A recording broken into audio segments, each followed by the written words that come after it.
அனைவருக்கும் வணக்கம். நாம் இன்று பார்க்க உள்ள காணொளி சக்தி வாய்ந்த ஒரு ஆலயத்தை பற்றி தான் பார்க்க இருக்கிறோம். ரயில் வளையங்கள், அதாவது ரயில் நிலையம் மற்றும் ரயில் பாதைகள் அமைக்கும் போது குறுக்கே, அதாவது ரயில் பாதைகள் அமைக்க வழிவிடாமல் பல ஆண்டுகள் அந்த ரயில் நிலைய ரயில் பாதை வழியிலே அமர்ந்து கொண்டு யாருக்கும் வழிவிடாமல் மிகப்பெரிய சர்ச்சையை கிளப்பிய ஒரு சக்தி வாய்ந்த கோவிலை பற்றித்தான் பார்க்க இருக்கிறோம். ஆம், பல ஆண்டுகள் ரயில் பாதைகளை அமைக்க முயற்சிப்பட்டும் அந்த பாதையை முடிக்க விடாமல் மத்தியில் அமர்ந்து கொண்டு யாருக்கும் வழிவிடாமல் ஒரு சக்தி வாய்ந்த கோவிலை பற்றித்தான் பார்க்க இருக்கிறோம். இந்த கோவிலில், அதாவது இந்த கோவில் அமைவதற்கு முன்பு ஆங்கிலேயர் காலத்தில் ஒரு ரயில் பாதைகள் அமைக்க பல முயற்சிகள் செய்கிறார்கள். அப்போது ரயில் பாதைகள் அமைப்பதற்காக உலகம் முழுவதும் இருக்கக்கூடிய, இந்தியா முழுவதும் இருக்கக்கூடிய அனைத்து ரயில் நிலையங்களிலும் ரயில் பாதைகளும் அமைப்பதற்கான விரிவாக்க பணி அப்போது நடைபெற்று கொண்டு வருகிறது. அந்த காலகட்டத்தில் என்ன நடக்கிறது என்றால், ரயில் பாதைகள் அமைப்பதற்காக அனைவரதையும் இடத்தையும் வழிகளையும் அரசு பறிமுதல் செய்து கொண்டது. அப்போது யார் குறுக்கே என்றாலும் ரயில் பாதை என்பதால் யார் அதற்கு எதிர்ப்பு தெரிவித்தாலும் அவர்களுக்கு தேவைப்பட்ட நிவாரணம் அழைத்து கொடுத்துவார்கள், அல்லது அதற்கு தேவையான மாற்று வழிகளை செய்வார்கள். ஆனால் ரயில் பாதை என்பது நேராகத்தான் செல்லும். அதுக்கு குறுக்கே யார் நின்றாலும் அதை தூக்கி போட்டு விடுவார்கள். இது அனைவருக்கும் தெரிந்த கதையாகும். இப்படி ஒரு குறிப்பிட்ட இடத்தில் மட்டும் ரயில் பாதை அமைப்பதற்கு தண்டவாளத்தை போட்டுவிட்டால் மறுநாள் காலை அது தூள் தூளாக போய்விடும். மீண்டும் தண்டவாளத்தை அமைத்தால் தண்டவாளம் அங்கே இருக்காது. மறுபடியும் தண்டவாளத்தை அமைத்தால் அது வெடித்து சிதறிவிடும். என்னடா இது, தண்டவாளத்தை நேற்று தானே போட்டு விட்டு போனோம், மறுநாள் பார்த்தால் இந்த இடத்துல மட்டும் ஏன் தண்டவாளம் வெடிக்கிறது, தண்டவாளம் தகர்க்கப்படுகிறது, அல்ல தண்டவாளம் இருக்க மாட்டேங்குது, யாராவது திருடுகிறார்களா, இது என்ன பிரச்சனை என்று யாருக்கும் புரியவில்லை.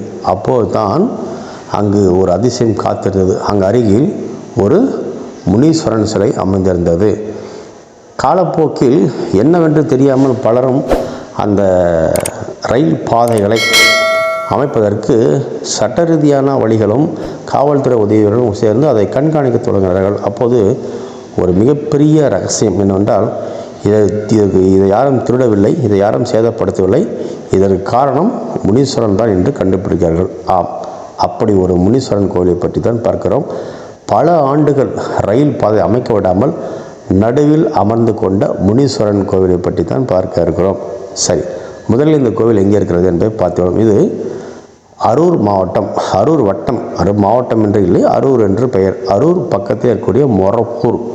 நீங்கள் ரயில் மார்க்கத்தில் வந்தால் சேலம் அடுத்து நீங்கள் திருப்பத்தூர் வருவதற்கு முன்பு மொரப்பூர் என்ற ஒரு ரயில் நிலையமே வரும். அந்த ரயில் நிலையம்தான் அருகிலே இருப்பது தான் இந்த மொரப்பூர் முனீஸ்வரன் கோயிலாகும். மொரப்பூர் முனீஸ்வரன் கோவில் என்று நீங்கள் கூகுள் டைப் செய்தால் போதும், அனைத்து முகவரியும் உங்களுக்கு வந்துவிடும்.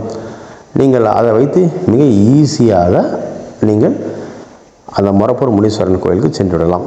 அதன் பின்பு என்ன செய்தாலும் கூட அந்த முனீஸ்வரனை அகற்றவே முடியவில்லை. அதன் பின்பு வழித்தடங்களை மாற்றி வழித்தடங்களை வேறு வழியாக திருப்பிவிட்டு முனீஸ்வரனை அகற்ற விட முடியாமல் கஷ்டப்பட்டு வேறு வழி இல்லாமல் அந்த முனீஸ்வரனுக்கு முனீஸ்வரன் இருக்கும் இடத்தை விட்டு வழியை மாற்றி அமைத்த சம்பவம் நடந்த இடம்தான் இந்த மொரப்பூர் முனீஸ்வரனாகும். அப்படி மத்திய ரயில் வருவதற்கு வழிவிடாத ஒரு முனீஸ்வரன் கோவிலாகும். இந்த கோவில் மிக சக்தி வாய்ந்த ஒரு கோவிலாகும்.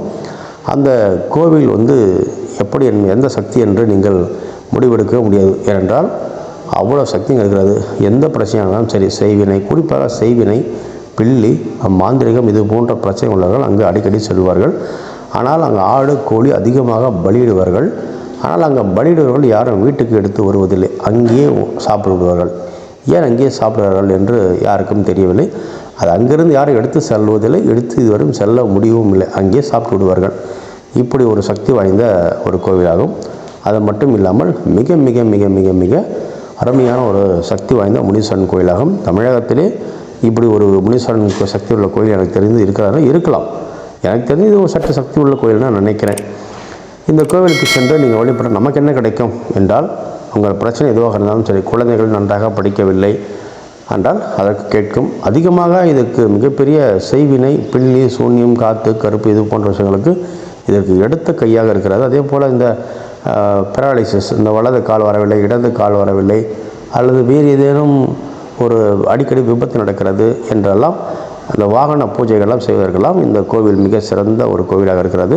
அடிக்கடி வாகன விபத்து ஏற்படுகிறது, வாகனத்தில் அகால மரணம் அடைகிறார்கள், வீட்டில் திடீரென்று இறப்பு ஏற்படுகிறது, இது போன்ற பிரச்சனைகள் வந்தால் இந்த கோவில் மிக சக்தி வாய்ந்ததாக இருக்கிறது. நீங்கள் இங்கே சென்று வழிபட்டால் உங்கள் பிரச்சனைகளை உங்களுக்கு மிக மிக மிக மிக விரைவில் தீர்த்து கொடுப்பார். இந்த முனீஸ்வரனை பொறுத்தவரை மிக சக்தி வாய்ந்ததாக நீங்கள் அங்கே சென்று வழிபடுங்கள். உங்கள் பிரச்சனை எதுவாக இருந்தாலும் சரி, அனைத்துமே விலகிவிடும் என்பது தான் இதில் உள்ள ஒரு தகவலாகும். நீங்கள் சென்று வழிபடுங்கள். வாழ்க்கை நலமுடன் வாழுங்கள். நன்றி.